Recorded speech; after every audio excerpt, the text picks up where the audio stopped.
All right, good morning, Alex. Welcome to the. Okay. I think this is the 10th marketing live jam. We've hit double digits. Yay, we've hit double digit. Congratulations for Nice. us both. Yeah, We're still at it and we're enjoying the show for sure. yeah. It's a cool thing to do, and I always learn some stuff, and it's just always cool to jam together. Yeah, exactly. Well, what I love about this show is we actually don't know where this will take us, Yeah, because every time we either bring on a guest or we work on some live projects, some of it can be a little bit dull. Some of it, I mean, especially the conversations between people are definitely very exciting. yeah. Yeah, so that's really good. What's in your world in the last couple of weeks, Ori? Well, before I tell you about my world, I just thought of a business idea. Is that Oh, here we go. when Here live we streams go. are too boring? You know how on recordings you can like speed forward, like you can watch in like Yeah, 2x speed. If there was a yeah. tool to predict what people will talk about and fast forward live streams, that would be worth a lot. What do you think? Yeah. Just you and your AI brain, you and your AI brain daydreaming. But I think yeah, that's well, the, that's the next maybe stage one of day. AI. Yeah, that's the next stage of AI. Just tapping into. I think they're already like developing some of that stuff. Trying to predict your thoughts and so on and so forth. Yeah. Yeah, I'm all for this idea, except it's going to probably take about $20 trillion to execute. So good luck getting finance. And it's never going to be accurate because if you know what the recording is, you can always change it. You know what I learned from the Bible? Tell That me. the human heart is deceitful. Yeah, that's true. I agree. So And always tempted. we're probably exactly. So I actually don't want the AI to tell the world what I'm really thinking. Yeah, yeah. Well, Yeah. I had an interesting thought this morning as I was reading through my daily dad devotionals. You know how you often say that You tell me marketing. about this daily dad devotional. You know how you often say with marketing, it's not a silver bullet, it's not a one-time event, it's a continuous, depositing of good marketing activities. And I kind of Yeah. felt it's similar with parenting. Like obviously there are worlds of differences between marketing and parenting, but I thought this was something that Mhm. it has in common. That sometimes you reap the rewards, years down the line of consistent good parenting, when Mm. kids want to spend time with you, when kids listen to you, and all that stuff. And most of the time, customers won't listen to you. But if you're kind on the long run, um, Yep. you might Yep. you might win some customers over. So Exactly. It's all about persistency in dealing with customers. Keep on loving on them, being kind to them, being yeah, patient, and just stealing another concept from the Bible. The original word for patience is long suffering, I believe, yeah, and that we just need to have that posture, I guess. yeah, Sometimes, yeah, with the people who pay our bills and also receiving our services, we sometimes we feel like we're suffering, but yeah. it is part of the gig. Well, interesting. In German, the word passion is translated willingness to suffer. And so Wow, the question is, what are you willing to suffer for? That is your passion. And if you talk that's Bible, Jesus profound. was, So, and that's yeah. yeah, Sorry, go on. and if we talk Christian faith, Jesus was willing to suffer for us, which passion of Christ is he went on the cross for us. So yeah, that Wow, totally aligns. there you go. Well, no wonder all the good theological, books and whatnot are rooted in German. A lot of Yeah, German thinking. So is this actually modern German yeah, that the yeah. word passion is translated? Okay. It's a very very common word. It's Leidenschaft, and Leid means suffering, Yeah. and so it's like the willingness, or like the reason for, more the willingness to suffer. Wow. How do you pronounce it again? Leidenschaft.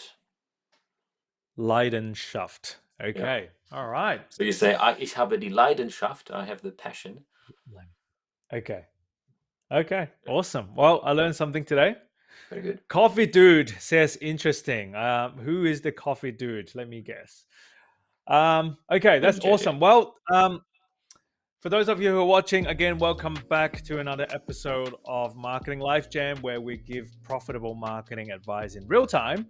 Ironically, though, today's conversation is probably less about marketing, but more about business in general. Now, for that, we've got a guest. So today we're probably not gonna do any marketing project, but we are bringing on a guest who is my second favorite person on planet Earth, because Wow. my favorite person is Ori. So I'm speaking with Ori right now, and I'm bringing on a Nice. second guest who is the second my second favorite person on Earth. That's your triple threat. Yeah, and mind you guys though, Ori and this guest share the same haircut as well. So let's bring on Dan Lauridsen, my good friend. Hello, Dan. There we go. Oh, sorry. It's all right. You can tell me what you really think after, Alex. Of course I will. Okay, all right. Well, for everybody who are watching, so Dan Lauridsen is a great friend of mine. We do a lot of business together. He is, well, I'll leave the introduction for him, but let me just set up the conversation, right? So a lot of our clients come to us in the early stage thinking that marketing is their silver bullet to solve a business problem. So whatever that they're struggling, cash flow or business model or product or staff or whatever, a lot of people come to us thinking that marketing is that silver bullet. So I'm only one sales funnel away, or one offer away, or one new website away from running away from all my entrepreneurial issues. And Dan is the number one person that we usually point to when it comes to that, because there's no amount of marketing that can save a bad business model, bad products, or bad customer experience, right? So I would usually go and talk to Dan Lauridsen. He's got a really unique methodology or unique method to take you through a process to make sure that your business becomes marketable, it becomes sustainable, and you're building your business model in a way that is marketable, right? So that's why it's very interesting for us to bring Dan on to have a conversation around, his way of helping businesses to build sustainable models, and then we can sort of quiz him on a few things as well. Awesome. Yeah. So Dan, why don't you give us an overview of what you do, who you are, and see how this conversation takes us. Yeah, great. Thanks, Alex. I appreciate it. Look, I guess the short story, it's a very long one, but the short story is that I kind of grew in my career in the tech industry, working with highly intelligent, creative business owners who were very good at creating products, but the business side of things was a little bit challenging. So my job was to kind of keep the wheels on, keep the cash flow flowing, and make sure that all staff were paid every week. So that was kind of my, I guess, upbringing into what I do. Your work is mostly around. Sorry, so your work is mostly around general management, CFO, financial, and all that? Yeah, correct. So my job is to really get the business model right, that marketing can really, I guess, pour fuel on the fire as to kind of for growth. But generally speaking, I mean, we've talked about this many times, Alex. Sometimes a lot of people try to fix cash flow problems with marketing. And generally that's not a great strategy, because you end up making your cash flow problems worse. But when you've got a good model, you've got a good, cash flow strategy or system already operating in your business, when you put marketing on top of that, that's when it really takes off and does really well. Absolutely. Yeah. So, so in my dealings with my clients, we would identify clients who are in the pre-marketing stage. They're not ready to do marketing. So even if we give them all the leads in the world and all the opportunities in the world, they're just not ready to deliver a very good experience to their clients, though they're going to end up shooting themselves in the foot. So so that's where Dan would come in and save the day for those people, which is really good. Yeah, tell us a little bit about the services or what. Okay, so when we refer you a client, let's just take C# for example. What would be the common problems that you would identify, and what is the process that you would take people through?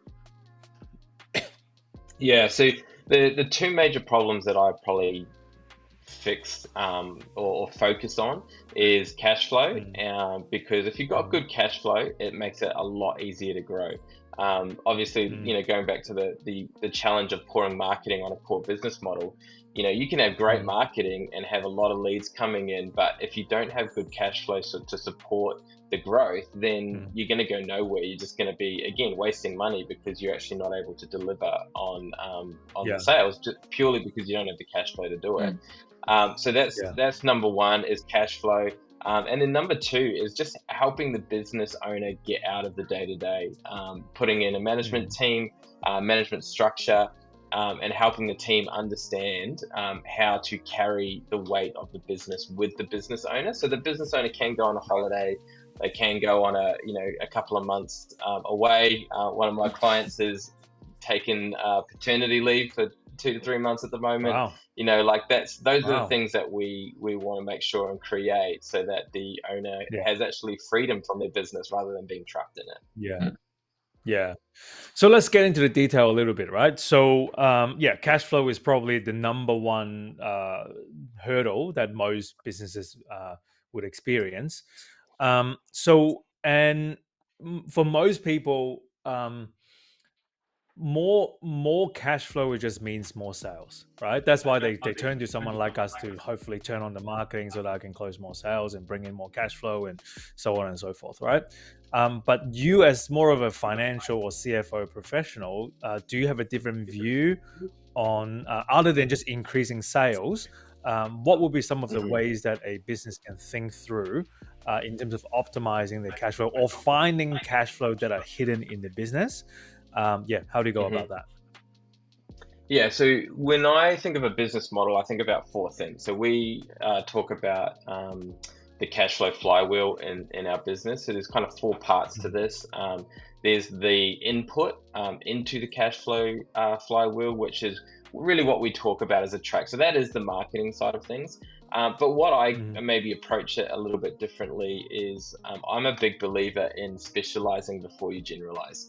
And often what happens with a lot of clients that I meet is that they've got too many products, too many opportunities, too much stuff going on. And so for me, what I'm trying to work out is, okay, well, what's the one thing that's going to give us the most leverage? What's the focus that we should be focusing on? Rather than trying to do 10 products, maybe there's 2, and they're really high margin. And that's going to give us the momentum and the leverage to then go and do all of the other things that we want to do. But often we're trying to focus all of our effort on everything equally, when we really should be focusing on 1 or 2 things really, really well. And then the other things kind of come in the momentum of those kind of core focuses and core strategies. So the first thing that we would do is to really understand what, it's like the 80-20 rule, right? 80% of the value of your business is generally going to be in 20% of what you're doing. So what is that 20%? What is that 20% of your customers? What is that 20% of your products? What is that 20% of the what you're offering in terms of your product? And what's that 20% in terms of where you're communicating to the market? So that's that kind of part. And that's where we work really well with people like you, Alex, to kind of clarify some of that. The second area is actually just, I call it convert, but it's really about knowing your numbers. Knowing your numbers in your sales pipeline, knowing your numbers on your finances, knowing your numbers in your retention and churn, and just really understanding how, because business really is all about numbers. If you get the numbers right, it makes life so much more easier, because all of a sudden you're actually structuring it. Oftentimes people are just, putting pricing together and just, put their finger in their mouth, put it in the air, and give it a shot, Yeah. right? And But hope when for you the actually best. know your numbers, yeah, exactly. Yeah. It makes life so much easier. So that's the second part that we really focus in on. Third area is collect. So how do we collect cash? I'm a big believer that as a small business owner, we should be a little bit like Scrooge McDuck in terms of how we manage our cash flow. The cash should be in our bank account, not somebody else's. And so we go through a number of strategies on how do we collect cash faster, how do we hold it for longer, and how do we make sure it's not tied up in things like inventory or bits, things like that, so that we make sure that it's actually in your bank account, not somewhere else. So that's really important. And then the last part that we kind of focus in and is actually then the fulfillment, which really for me is about profit drivers. Is what are the things that are in your business that we can track, generally KPIs or metrics, that really help us to optimize the profit margins. So we know that the profit margins are good, but then if we focus on these 2 or 3 things, this is going to maximize the profit margins, and we're going to do way better than what our model is, because we're focusing on the performance of these key areas. So those 3 things with the input of the fourth, which with that attraction, is what we call the cash flow flywheel, which really generates cash in the business. So the cash flow flywheel has 4 components. Is that basically 4 C's? Not 4 C's. So it would be attract, convert, collect, and fulfill. Okay. So attract, convert, collect, and fulfill. That would be So the idea of it is that the attract is the input, and then you've got your circle, which is your convert, collect, and fulfill. And those 3 things, when you do the fulfillment right, you're going to be generating and keeping clients for longer. And so all of that kind of just builds that flywheel. Yeah. So for people who are watching, based on this flywheel and the 4 concepts, what are some of the first steps that people should take in assessing which area they should be working on, or does it always have to be in that order? I personally do it in that order, and that is for a reason. So unless you know what you're selling in terms of the where you're focusing, it's really hard to do anything else. So for example, there's no point in knowing your numbers if you're trying to sell 10 products, right? So what we're trying to do is, what are the 1 or 2 areas that we really want to focus on, because we know it's going to provide the most momentum and leverage in the business. So that's really important for us to get clear on first, because that's what we're going to build the business model on, or the flywheel on. Okay. So and you need to have, and it needs to be a product that already has a little bit of a momentum. Like, the last thing we want to do is be always creating new products that may or may not work, right? So we want to find what's the product that you already got. It's already got momentum. It's already got leverage, and let's focus in on that to then generate the momentum in the business. So that's really important. The reason I go to convert is, even though that knowing your numbers is crucial, especially your profit margins, because you can have a great collection strategy, but if you're not profitable in the first place, then you're just going to be collecting cash and then losing it out the back door. And so that's why we focus exactly. So that's why we focus on the numbers as a second part of that strategy. Then we go, okay, now we know the business is profitable. We know we've got a profitable, long-term, sustainable offer. Then we start going, okay, how do we collect our cash flow, and how do we manage our cash flow to make sure that the business is sustainable from a cash flow perspective? And then the fulfillment is more of an optimizer, that generates the extra momentum on the back end. So we do it in that order for a reason, because it really builds on each other. Right. So how I'm interpreting it, the attract is really to identify the high margin products as low-hanging fruit and double down on promoting or delivering those products. And to your point, right? And which will lead me to my next question. And I'm pretty sure Ori's got a whole bunch of questions in his head as well. And I'll just ask mine.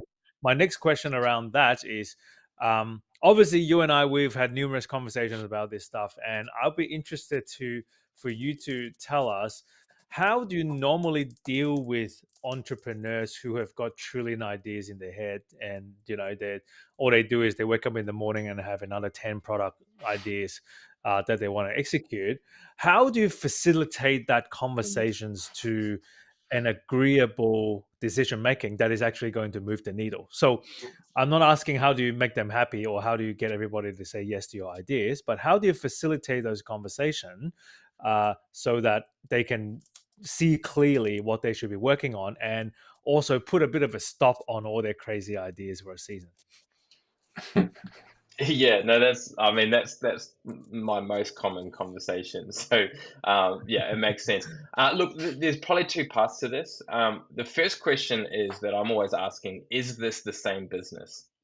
So whenever an entrepreneur comes up with a new idea, I'm actually asking them, the first question is this the same business or is this a new business?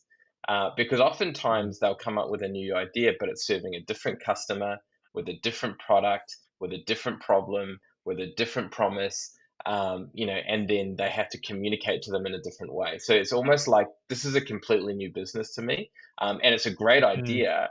But now the question then comes down, do you want to optimize your existing business and get that running, or mm, do you want mm, this to be your business, right? So it's really about mm, helping them understand what their business is, what their business is not, and then mm, prioritizing and going, which business should we be focusing on? So that's the first step. Now, let's yeah. say that it is within the business, and it is part of what they're doing. Then I'm a guy that doesn't like to say no. I just say not yet. And the reason being is, and I explain like, hey, if we do this first, this is what it's going to do. This is the momentum it's going to generate, and this is what's going to then Mm, allow you to take some of those profits, some of those cash flow, some of those resources that you're building in your business, and now reapply it or bring it to this other idea or this other improvement or whatever. So generally with mm, entrepreneurs, they want to know what the plan is. They don't like hearing no, but yeah. what they do want to know is, okay, they're okay with not yet if there's a plan to achieve it. So that's Yeah. where I come in with that conversation and go, okay, well, is this something that we can do right now, or is this something Yeah. that we have to plan in for, say, 3, 6, 12 months time? Sure. Yeah, Yeah. that's good. I Ori, do you have any questions? Yeah, go ahead. Yeah, I've got so you mentioned that a lot of people, try to be generalists and try to serve too many people, and you're a big fan of, specializing first. And it's the typical, should I niche down conversation. What are other red flags that business owners should be aware of, that indicate to them, hey, there's something you need to think through before you, go all nuts on marketing? Other things they should niche.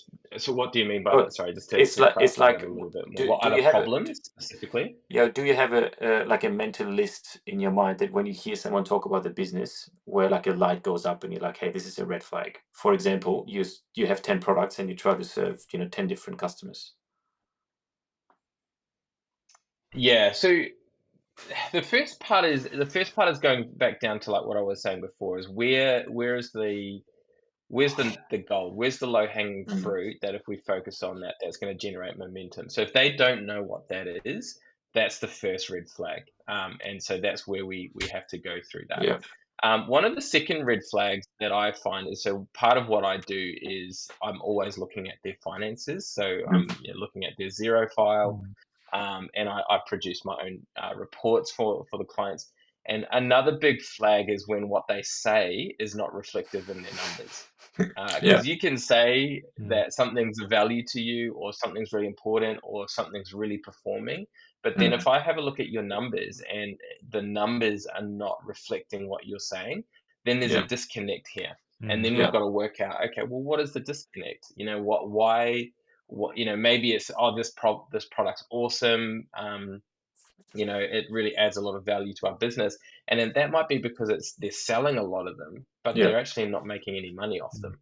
Mm. And so therefore there's a lot of mm, that type of stuff which becomes a red flag when what they think is really working when you actually look at the numbers Mm. is this actually really working? So that's probably one of the second red flags that I Yeah. see. Yeah. The third one is, and again, I'm just running through the flywheel again, but Yeah. one of the third ones is often when they're profitable, but they've got no cash in the bank. That's also a red flag, because it means that their business is not optimized for cash flow. Um, I have a belief that Mm. businesses should be self-funding, especially as small businesses. And you shouldn't have to have. Now, there are times where you need to like get some funding because you need to purchase a big asset, like a big truck, or you know, whatever, like those types of things. But in general, I do have a belief that businesses should be self-funding. So if you are profitable but you don't have any cash in the bank, I'm going to be wanting to know, why is there no cash in the bank? That's a Yeah. concern. And is it mostly bad spending habits Mm. that are easy to fix, or like what? No, Because you'd think if someone is it's profitable, mostly why do they? because yeah. So basically, the reason is that most people run their businesses on intuition, rather than what I kind of promote is intention. So what that means is that they've just built their business, they've done what the best that they can, but they don't know what they don't know. So they're just kind of managing the business the best they can. And they don't know that, hey, there are some strategies where you can get cash in your bank a lot faster. Mm. There's one client I had recently. They were they were really worried about putting an account on 30-day terms. And I was Mm. like, why would you be worried about that? Like, what's the concern? And there's just fears, and there's history, and Yeah. there's all sorts of reasons why they might be doing that. But it's an example of them just running a business without necessarily understanding how each decision impacts the rest of the business. Mm. So it's not necessarily bad spending, although that can be a reason. It's usually just more that there's really simple tactics and strategies Yeah. that we can put in place that just make life so much easier that they're just not aware of, and they're just Yeah. not taking advantage of. So it's often Would you they have say the that money, it's it, just in the wrong place. Yeah, it's usually they've got the sorry, cash. It's just they're not managing it well. Yeah. Well, it's either yeah, stuck in inventory or in somebody else's account. You technically own it, but your client still has it. Yeah. yeah. Well, that what you said was pretty profound, Dan. The intuition versus intention dynamics, and certainly in our world of marketing consulting, we find that a lot as well. Someone watches a TikTok video and then go, "Hey, we should do this because apparently it's going to go viral, right?" And then we then do a full assessment of how is this actually going to move the needle for your business? What do the numbers look like? How much budget are you willing to put behind it to actually make it work? And that's usually where the rubber hits the road and go, hey, you want to test this idea? Great. Okay, spend $5,000 a month on Mm. Google AdWords or Meta ads and to really see it through, right? And that's most of the time where people hesitate because this stuff actually takes.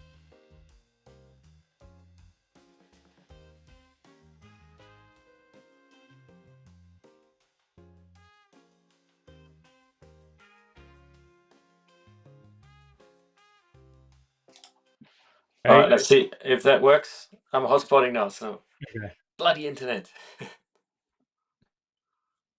Okay, So, are we back on? yeah, I think so. Yeah, All right. Well, that's looks one of good. the things with marketing. Well, with anything to do with live, you just come up with all the technical issues, right? That's So proof that we'll it's not we'll pre-recorded. continue the conversation. Yeah, absolutely. So we'll continue the conversation, and then we'll just do some video editing magic behind the scenes, and then we'll produce a meaningful episode out of this.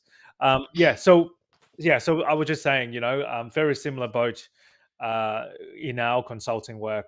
People think that yeah, we should really do this because so and so is doing it. Competitors are doing it. They look at things on the face value. They check out someone's Instagram account and go, "Oh, they must be killing it because they look big or they look successful," right?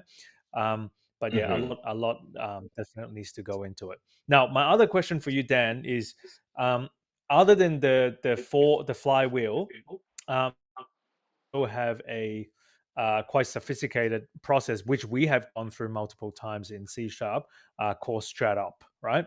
Tell us a little bit about Mhm. what that is and how that actually fit into the work that you're doing.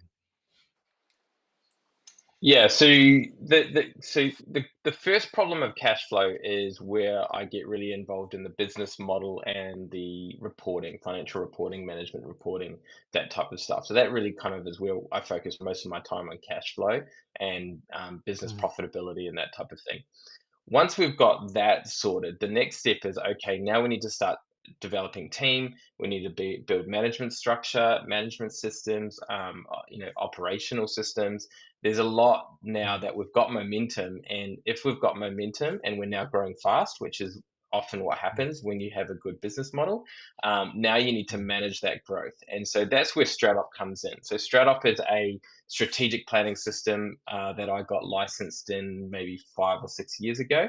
Um, mm. it's a very the reason I like this. There are a number of strategic planning systems out there, but the Yep. reason I like this one is that because I work with a lot of intuitive leaders, I need to Mm. have a system that allows for that intuition. And so what Wow. I like about the StratOp is that it's basically like drawing the intuition out of a business owner and then allowing the rest of the team to be a part of that process so that they understand why the business owner has done certain things, why things Mm, are a certain way. And oftentimes we'll get to the end of the StratOp process, and one of the responses is like, "Oh, I didn't realize that was the reason we did this. I now know why yeah. that's so important." Um, but I Yeah. didn't know that before. So the StratOp process is a very intensive process. It's about a 3-day Mm, strategic planning system, which then mm, goes into a management system of projects, implementation, organizational structure, management systems, all of that kind of stuff to really implement and mm. execute on the stuff that comes out of the StratOp. And the same Yeah. thing is that when your team know what the strategy is, you're all on the same page, you're all aligned, Mm, you know what you're trying to achieve, and you've got clear mm, priorities on what to work on first that is going to generate momentum. mm, Again, the momentum picks up even faster. So when you've got a good business model that generates, that kind of kickstarts the momentum, and then the StratUp kind of manages that momentum and growth from then on. And so that's how that's we kind awesome. of utilize the StratOp as a way to Yeah. manage growth. Yeah. Well, I guess my feedback on StratOp, obviously we've done this multiple times, and I've sat through a lot of your client sessions as well. And I totally agree with what you said, that the process is to draw the intuition out and really assess what's existing instead of going, hey, here's Mm. a robust $1 million system. We're just gonna install this in the next 30 days and bim bam boom, right? So I almost see it as like a therapy session sometimes, to to really for the CEOs and the leaders to really explain, um, why I did this, how we started the business, and how we've pivoted, and all the what's the sort of journey that we've gone through, what are the people that we've hired, and what's our value and new products that sprung out of that. So it's fantastic. It's not wishy-washy and just fluff, but Mm. is such a crucial exercise to go through, in order for organizations to take the next step. Yeah, yeah. I remember Yeah, I being think a part the of a few, and one thing that I found really insightful is that intuition is often emotional or it's just a gut feeling, and then everyone gets a voice, and we can agree as a team, hey, this is the direction that we're going to take.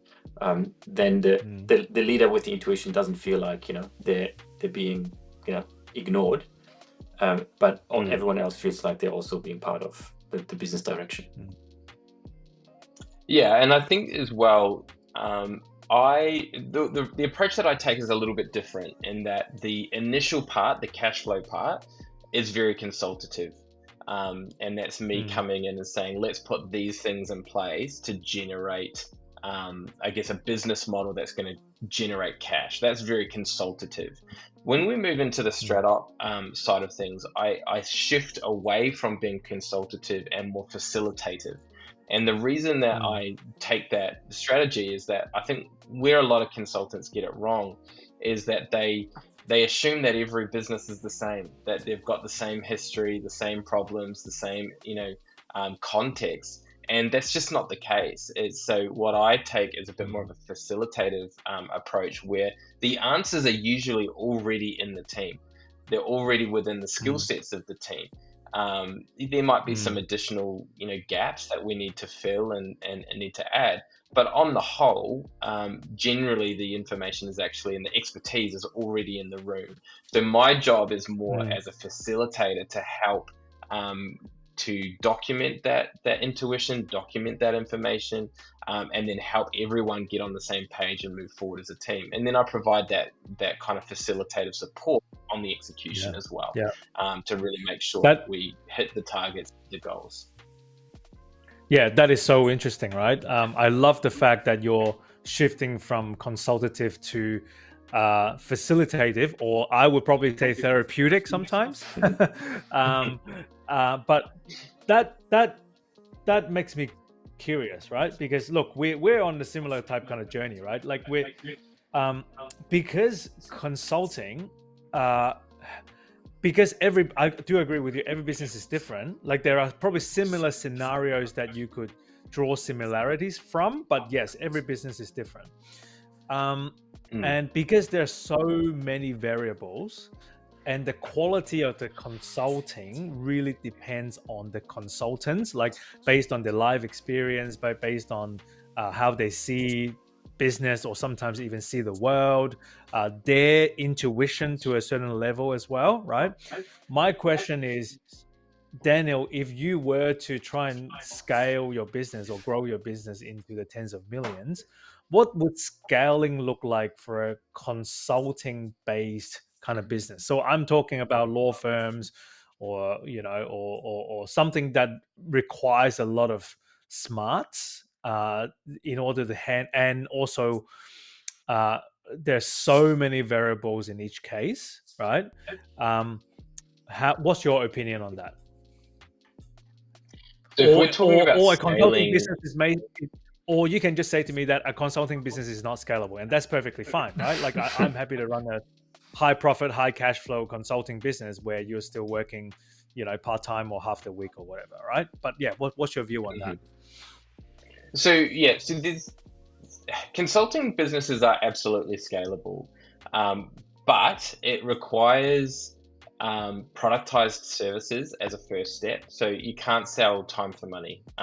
It may form part of your pricing strategy, but that's not how you're going to scale a business. Like they're called the Big Four accounting firms, and most people don't enjoy working for them for a reason, right? So like it's scalable, but it's not nice to necessarily work in.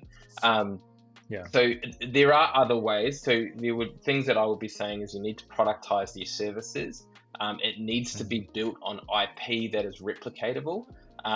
So that's why like a financial planning, there's a number of that I'm seeing at the moment, financial planning kind of companies that are doing really well, because there is a guy that's the main guy that's developing the IP and that type of thing. But essentially everyone still goes through the same process.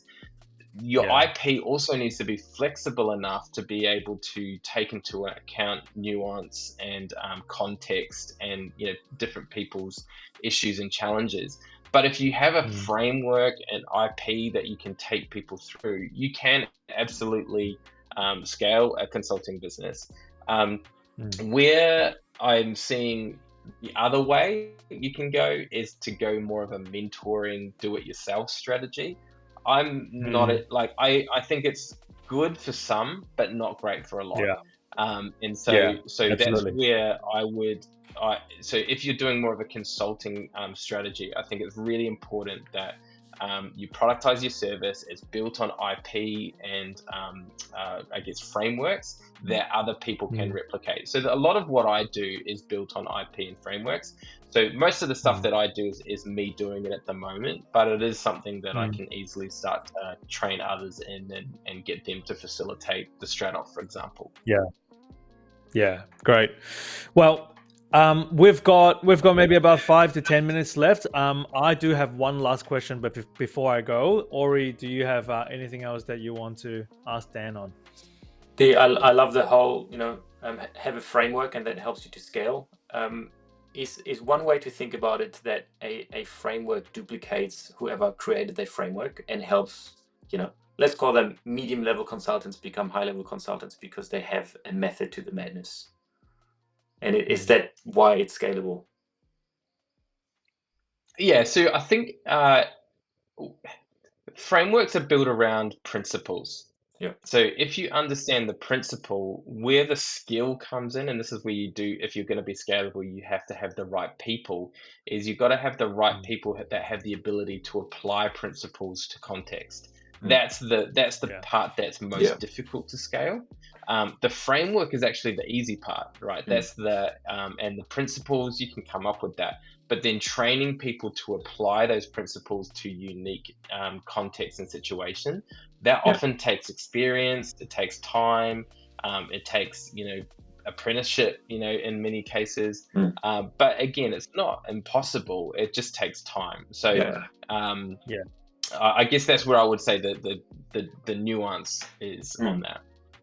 Yeah, I noticed that even with, the frameworks that we use, like StoryBrand, for example, everyone understands the framework pretty easily, but you have one person that has done 200 brand scripts that looks very different to someone that just put it into ChatGPT and got a brand script out. Yeah, correct. Yeah, absolutely. Well, my final question with Daniel is, tell us a little bit about the results. So, what I'm hearing is, you basically, it's a two-phase approach. You go into the business and fix someone's cash flow based on your 4-step flywheel, and then once that generates momentum, you then, I would probably say, put an engine together or upgrade the engine through the StratOp process, and then everything sort of becomes a well-oiled machine. What are some of the results that you've been able to produce with your clients so far? Yep. So, look, the flagship ones that have been really amazing. I took on a plumbing business that was doing about just under $4 million. We grew that to almost $10 million in 18 months. So that was Wow. That guy was very motivated. So I'm not taking credit for all of that. The framework helped, and the stuff that I did definitely helped, but he did the work. So that was great. So that was really good to see. So it was a plumbing business. Construction, kind of a residential volume builder. They went from, somewhere in the vicinity of $50 million to $80 million on that. So they're doing phenomenal as well. We've had actually one client that I have is involved in basically renovating homes as well. So it's another trade-based business, and they were significantly in trouble with the ATO, and we've got in the 6 figures kind of area, and we got them out of debt. They're now doing super well. They've probably doubled, maybe even tripled their business. So they're doing phenomenal as well. So it definitely works. It's very broad. Like, it's not just trade businesses that I work with, but obviously those are some of the ones that often have cash flow problems. So I often have those conversations with them. But it's a very broad kind of range of clients. But those are just a kind of a sample of some of the results that we get from it. Awesome. Well, one of the things that between my personal relationship with you both is we're able to be brutally honest with each other and super vulnerable. So usually I wouldn't go down that path, but I wanted to ask you this, right? So it's easy for us to talk about the wins, right? And kudos to you, doubling and tripling people's businesses and whatnot. And I'm sure your process works. What are some of the losses and why they didn't work? Yep. What are some of the losses? Probably the biggest loss that I don't have a lot, but the one that I have that is actually fairly recent is we went through the StratOp process, and one of the key managers they had been on the fence for a while, but they decided out of that strategic planning system that this isn't the business for them.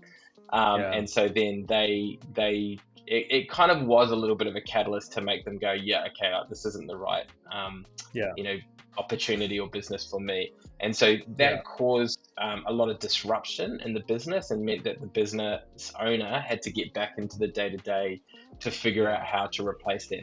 So it's not that I'm no longer working with them, but certainly it's a hit a pause button, because for me to work with a business owner, it does make sense for us to have a management structure in place. So if there's no management structure in place, it makes it really difficult, because they're on the tools all the time.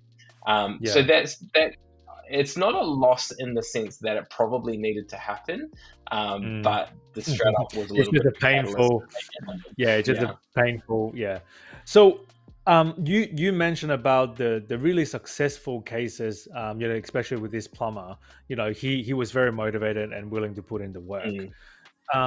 Would you say that there are certain characteristics that the entrepreneurs or the leaders need to possess in order to make this work? Yes. Because definitely. everyone can look motivated and go, I'm ready to go, I'm passionate, and yada yada yada, right? But what are the characteristics that someone needs to possess in order to give them a higher chance for success? Yeah, look, I think it's going to be a lot to do with actually wanting to get off the tools. There's a lot of times that the challenge I find with some business owners is that they say they want to get off the tools, but they can't help it. But they can't help it either. And there's a number of reasons for it. Sometimes it's just that they love it. They just love being on the tools, and they just want a business that is a job because they enjoy the job. They just don't want to work for somebody else. They want to work for themselves. And that's fair enough. Like, I'm not here to say to anybody that that's wrong. But it does put a cap on your growth and limits your ability to grow to a certain size. So there's that, but then sometimes it's also just a fear of losing control, a sense of they don't want to release responsibility and control.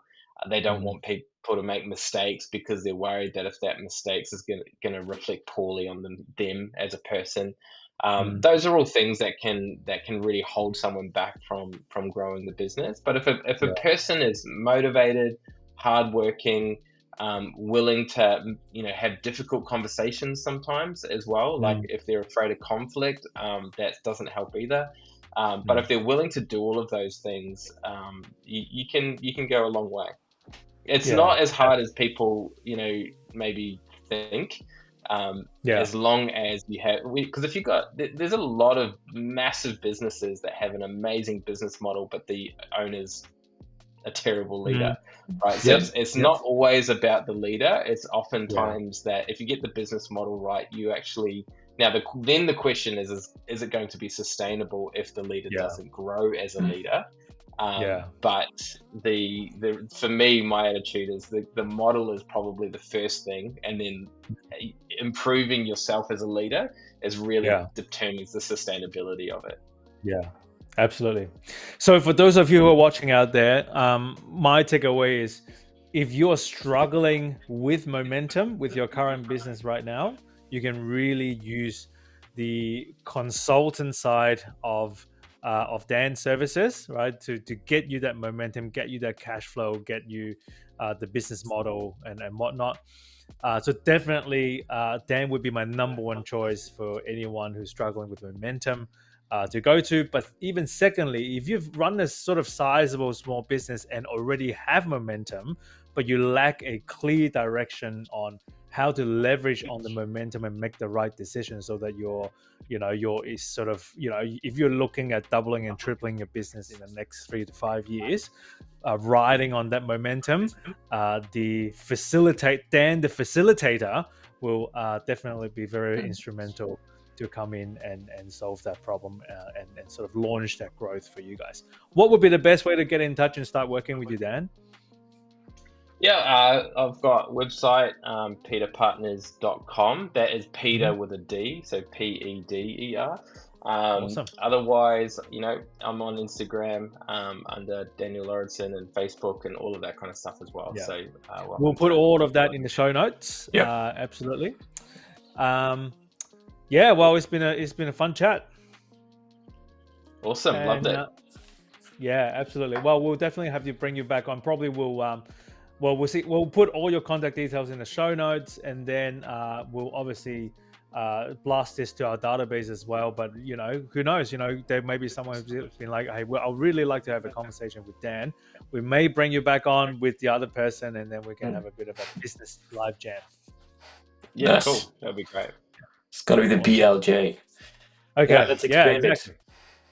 All right, well, before we go, so for those of you who are watching and will be watching the recording, we do have our upcoming StoryBrand workshop coming in May, this 1st and the 2nd. So there are still limited tickets available at the moment. So get your hands onto those tickets quickly so that you walk away after 2 days, have your message fully clarified. You know exactly what you're going to do with your websites and sales funnels, and so much more as well. We're going to give you a crash course on the latest and brightest StoryBrand AI as well.